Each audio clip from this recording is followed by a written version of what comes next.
Hello my dear চুলগুলো, আজকে আমরা ডিসকাস করবো হচ্ছে এসআর ল্যাচ। এসআর ল্যাচ সম্বন্ধে আজকে আমরা ডিসকাস করবো। চল দেখে নি এসআর ল্যাচ কি করে ড্র করতে হয়। এসআর ল্যাচ ড্র করার জন্য প্রথমে আমাদের দেখতে হবে এসআর ল্যাচের ট্রুথ টেবিলটা। প্রথমে ল্যাচ কি সেটা আমরা প্রিভিয়াস ভিডিওতে ডিসকাস করেছিলাম। আমাদের এই ল্যাচের যে প্রথম ভিডিওটা, মডিউল 2 প্রথম ভিডিওতে আমরা ডিসকাস করেছিলাম ল্যাচ কি। সেখানে আমরা তোরা দেখে নিতে হবে ল্যাচ কি। আমরা এখানে এসআর ল্যাচের এটা হচ্ছে ট্রুথ টেবিল। প্রথমে আমাদের এখানে ইনপুট হচ্ছে এই দুটো S R R, S for set আর আর ফর রিসেট। কেন সেটা আমরা আসছি। আর আউটপুট হচ্ছে দুটো, একটা কিউ বার, মানে একটা কিউ এর অপোজিটটাই হচ্ছে কিউ বার, ঠিক আছে। তাহলে দুটো ইনপুট থাকলে আমরা জানি কম্বিনেশন এটাই হয় 0001 1011। চল দেখি তাহলে কি করে ড্র করতে হয়। আমাদের এসআরএলএস ড্র করার জন্য প্রথমে কি করতে হবে।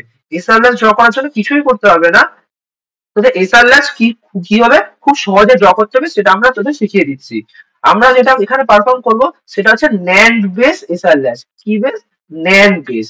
ন্যান্ড বেস এসআরএলএস আমরা এখানে ড্র করব। ন্যান্ড বেস এসআরএলএস তার জন্য আমাদের কি করতে হবে না, এসআরএলএস করার যে কোনো ল্যাচ বা ফ্লিপ ফ্লপ করার জন্য তোকে করতে হয় এখানে প্রথমে আমরা করব দুটো ন্যান্ড গেট। দুটো ন্যান্ড গেট, আমরা এখানে দুটো ন্যান্ড গেট এঁকে নিলাম। ন্যান্ড গেট মানে আমরা জানি একটা এন্ড তার মাথায় একটা বাবল মানে ন্যান্ড। এটা হচ্ছে ন্যান্ড গেট, ঠিক আছে। এটা হচ্ছে ন্যান্ড গেট। ওকে, এই হলো ন্যান্ড গেট। এইটা আছে দুটো ন্যান্ড গেট। এবার এটার ল্যাচ করার আঁকা সার্কিটের খুব সহজ উপায় আমরা বলে দিচ্ছি। বেশি মাথায় আমাদের জোর নেওয়ার দরকার নেই। জাস্ট কি করব না, এটাকে বাড়িয়ে দেবো এবং এখানে একটাকে এরকম বাড়িয়ে দেবো, ঠিক আছে। যে দুটোকে বাড়িয়ে দিলাম নাম দিয়ে দে এস বার আর আর বার। এরা বার মাথায় দাগও দিতে পারিস বা এরকমও বার দিতে পারিস, যেটা ভালো লাগে সেটা করতে পারিস, কোনো ব্যাপার না। প্রথমে আউটপুটটাকে নাম দিলাম কিউ এবং এটাকে হচ্ছে কিউ বার, ঠিক আছে। দাদা তাহলে এই আউটপুটটা কি হবে?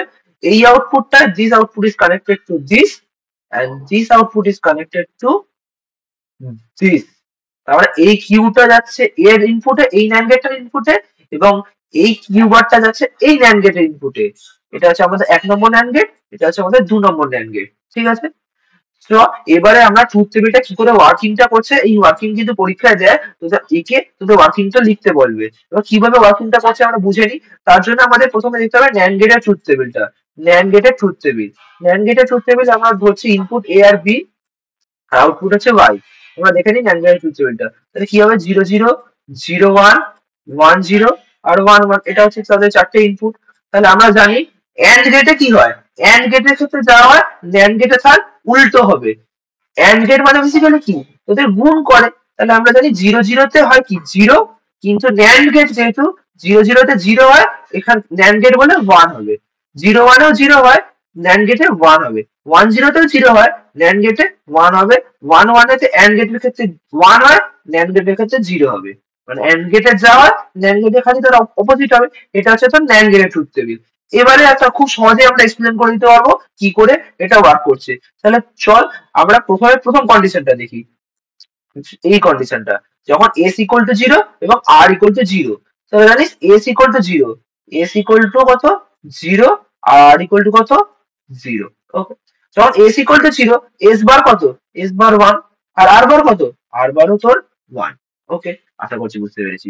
এবার দেখ এখানে আমরা কি আউটপুট আছে, নো চেঞ্জ। নো চেঞ্জ বা ল্যাচ, তার মানে কি, কি মানে আমরা দেখছি। লেটাসে প্রথমে আমরা কনসিডার করছি কিউ বারটা, মানে কিউটাকে আমরা কনসিডার করছি প্রথমে ওয়ান। বলবি দাদা ওয়ানই কেন কনসিডার করছি, জিরো তো করতে পারতাম। হ্যাঁ আমরা করে দেখবো, চল দেখবো এক্ষুনি। আমরা প্রথমে কনসিডার করছি ওয়ান। যদি কিউটা ওয়ান হয়, দেখ না ভাই, এই ওয়ানটা এই গাড়ি ধরে আসছে, সো করে গাড়ি ধরে গাড়ি ধরে গাড়ি ধরে গাড়ি ধরে আসছে, টার্ন করে এখানে এলো, তাহলে এইখানে ভ্যালুটা কত এসছে ওয়ান। আর বারটা কত, এটা ওয়ান। তাহলে ন্যান্ড গেটের দুটো ইনপুটে যদি ওয়ান হয় তাহলে আউটপুটটা কি হবে, আউটপুটটা হবে কি জিরো। তাহলে এইখানে এসছে কত, জিরো। আশা করছি বুঝতে পেরেছিস। তাহলে এই জিরোটাই গাড়ি ধরে যাচ্ছে গাড়ি ধরে যাচ্ছে যাচ্ছে, এখান থেকে জিরোটা গাড়ি ধরে যাচ্ছে যাচ্ছে যাচ্ছে যাচ্ছে যাচ্ছে যাচ্ছে, এইখানে হলো জিরো। তাহলে এই দেখ এস বারটা এখানে হচ্ছে ওয়ান, আর এইখানে গাড়ি ধরে জিরোটা এসছে, তাহলে এখানে ওয়ান আর জিরো। ওয়ান জিরো থাকলে আউটপুট কি হয়, ওয়ান জিরো থাকলে আউটপুট হয় ওয়ান। দেখ এটাই হচ্ছে নো চেঞ্জ।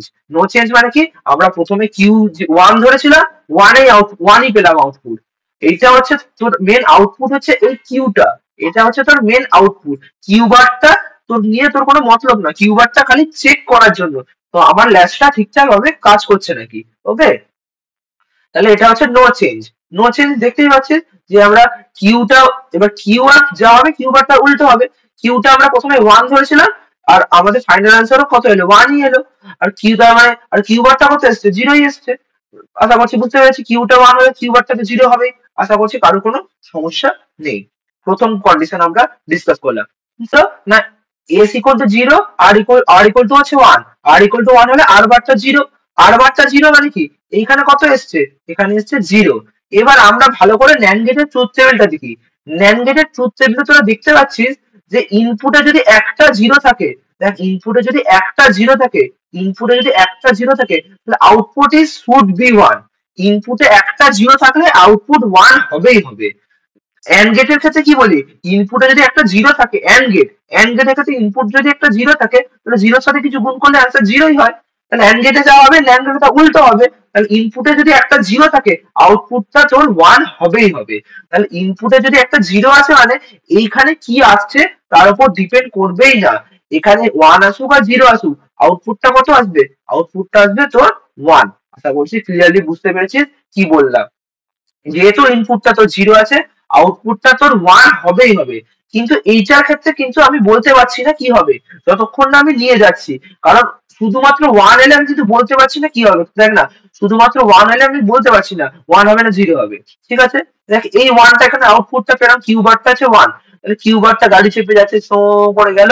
তাহলে এখানে কত হলো 1। আর এস বারটা কত, এস বারটা এখনো 1। তাহলে 1 আর 1, তাহলে কি আসবে আউটপুট, 1 আর 1 এ ন্যান্ড গেটের আউটপুট হচ্ছে 0। ন্যান্ড গেটের আউটপুট হচ্ছে 0। তাহলে কিউটা পেয়েছি 0 আর কিউ বারটা পেয়েছি 1। কিউটা পেয়েছি 0 আর কিউ বারটা পেয়েছি 1।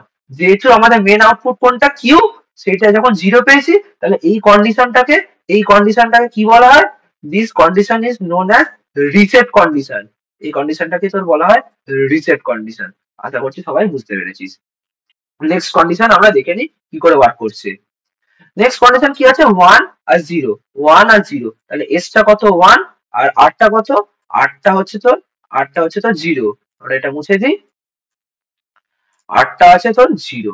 ঠিক আছে, আমরা এগুলো তোদের সুবিধার জন্য মুছে দিই, না তোদের কনফিউজিং লাগবে। আমরা যে ওয়ার্কিংটা বলছি ওটাই খালি তোদের ল্যাঙ্গুয়েজে লিখতে হবে। আমাদের এস টা হচ্ছে 1 আর আর টা হচ্ছে 0, তোরা বুঝতে পারলে এমনি লিখতে পারবি। তাহলে এস টা 1 হলে এস বারটা কত হবে, 0 হবে। আর টা 0 হলে আর বারটা কত হবে, 1 হবে। আশা করছি ক্লিয়ারলি বুঝতে পেরেছি। এবার আমরা একটু আগে বললাম ইনপুটে যদি কোনো একটা 0 থাকে, দেখ ইনপুটে যদি কোনো একটা 0 থাকে তাহলে আউটপুট শুড বি 1। তাহলে ইনপুটে দেখ একটা 0ই আছে, তাহলে ইরেসপেক্টিভ অফ অন্য আউটপুটটার ইরেসপেক্টিভে আমার আউটপুটটা 1ই হবে। আমার যায় আসে না অন্য আউটপুটটা কি, যেহেতু ইনপুটে একটা 0 পেয়েছে আউটপুট শুড বি 1। তাহলে এই 1টা আমি কিউটা 1 পেয়ে গেলাম, তাহলে এই 1টা গাড়ি চেপে সো করে এখানে এলো, তাহলে এখানে কত এসছে 1। আর আরটা কত এসছে, আর বারটা এসছে 1। তাহলে কিউ বারটা 1 আর 1 আউটপুট কি 0। তাহলে 1 1 এর আউটপুট হচ্ছে 0। তাহলে কিউটা পেয়েছি 1 আর আরটা পেয়েছি 0। আশা করছি বুঝতে পেরেছি। যেহেতু আমাদের মেন আউটপুট কোনটা, কিউটা যেহেতু 1, তাই এই কন্ডিশনটাকে বলা হয় সেট কন্ডিশন। কি বলা হয়, সেট কন্ডিশন। আশা করছি সবাই বুঝতে পেরেছি। নেক্সট কন্ডিশন আমরা ডিসকাস করি।